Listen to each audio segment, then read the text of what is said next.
Hiya guys, it's been a while. I'm sorry it's been so long. I've been super busy. Exam times are coming up soon, and oh my gosh, I'm leaving Denmark in like a month. I don't want to leave.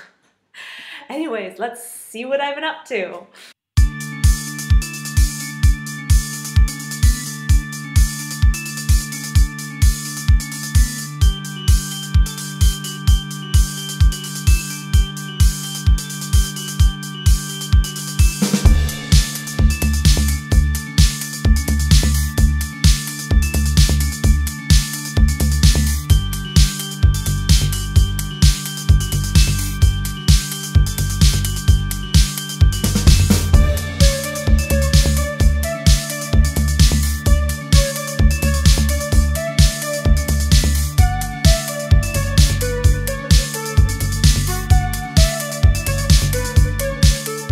Okay, so today's video, I wanted to talk about relaxed lectures and seminars at my university.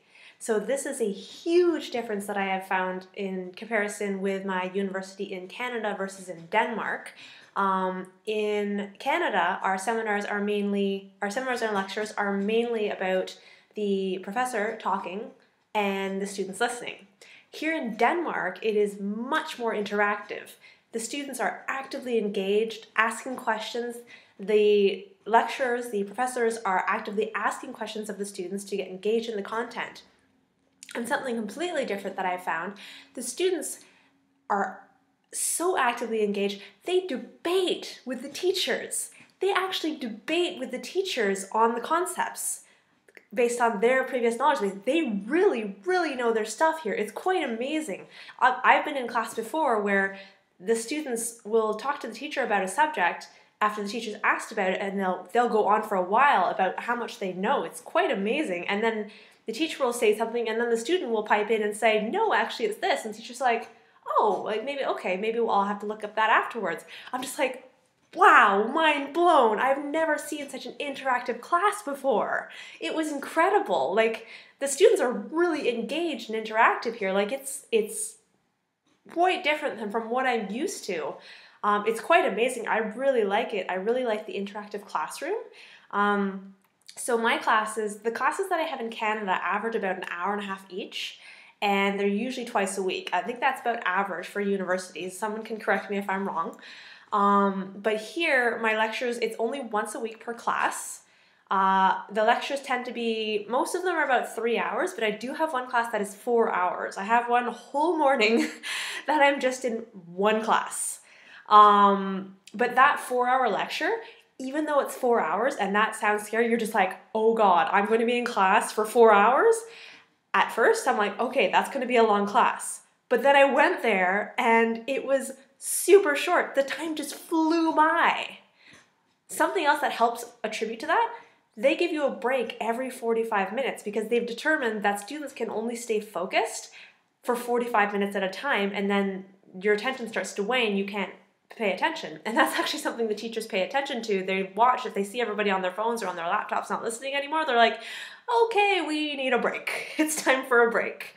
But usually it's every 45 minutes on the dot, and then you get 10, a lot of times 15-minute breaks. So for a 4-hour lecture, like for instance, I have class from 8 a.m. to noon. So we have class from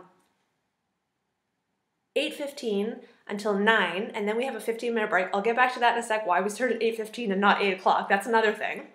So we have class from 8:15 to 9, and then we have a break from 9 to 9:15, and then we 9:15 to 10, break, 10:15 to 11, break, and then 11:15 to noon. So the class is broken up into sections. And not only that, it's most of the time completely interactive. Like, we're not just sitting there listening to the lecture. We are actively engaging. The teacher will talk about certain concepts and then be like, okay, like, what's this? Or based on the reading, what's this? Let's discuss this. That is something amazing. Like, the classes just fly by, and it's so much more relaxed as well. The class sizes are small. Most of my classes, I would say, are 20-something people, if that. My largest is like 50, but that's not normal apparently here. That's actually an exchange-only class. But apparently in Denmark, at least at my university, it is totally normal to have a class of only 20, 30 something students. Like my classes are all really small, and I think that's why it's so much more relaxed and you can have all that interactivity because you have only a certain amount of students. Like I think one of my classes, I think that 4-hour class is maybe less than 20 students. So we're all actively engaged. It's quite amazing. And something else that I've noticed as well is most of my classes only have one teacher, but I actually have a class that has 2 teachers. And they work in tandem. They work together in tandem to teach the class. So that is for my 4-hour class, actually. So you have one teacher teaching for the first 2 hours. So he does like a 45-minute block, a break, and then a 45-minute block. While the other teacher is sitting listening and can pipe in at any time and add to his part. And then that teacher sits down and the other teacher goes up and teaches for 45 minutes break and then 45 minutes. And the other teacher might pipe in every now and then. They work together, and it makes for such a great class because you get 2 perspectives and you get 2 different teachers talking and answering students' questions and engaging with students in the material. It blows my mind. The interactive classroom is so incredible. Like I feel like I'm really getting the content. Like even though, and that's something else.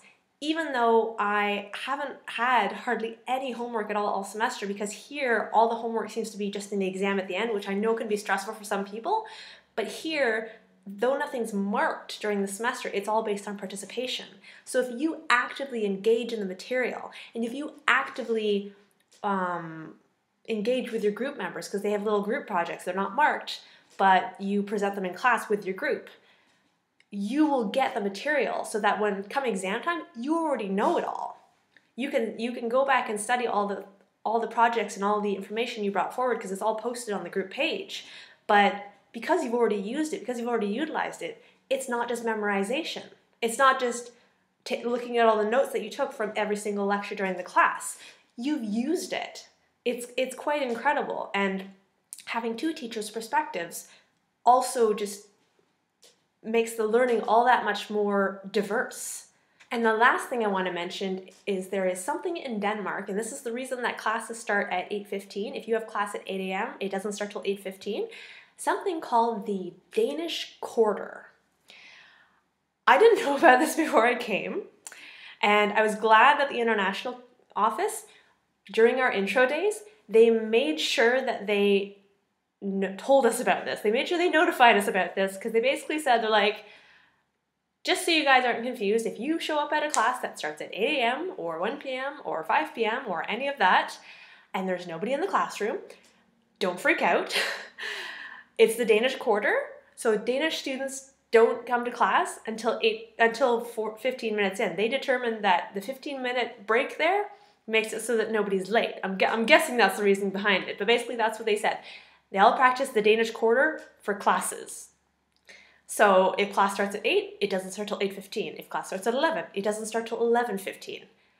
It's actually been kind of nice because I was always trying to get there on time, and to be honest, I've kind of gotten a bit lax.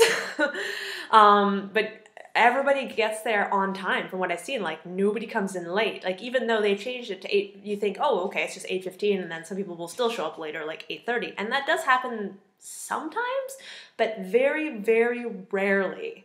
So it seems to have worked. So moving it that extra 15 minutes has really helped everybody get there on time. It's really cool. I like it.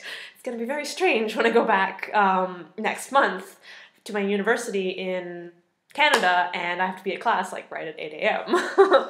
So that'll be fun, but I'm sure I'll get back into it. But that's something that was very interesting that I found about Denmark when I arrived. Like I had never heard of that before, but again, why would I have heard of it? It's something that's specific to Denmark. So yeah, the Danish Quarter, it was pretty cool. Yeah. Okay, so that's what I wanted to talk about the more relaxed lectures and seminars here in Denmark at my Danish university. I hope it taught you something that you didn't know before. If you have any questions, let me know in the comments below, and I'll do my best to answer them. Thanks for watching!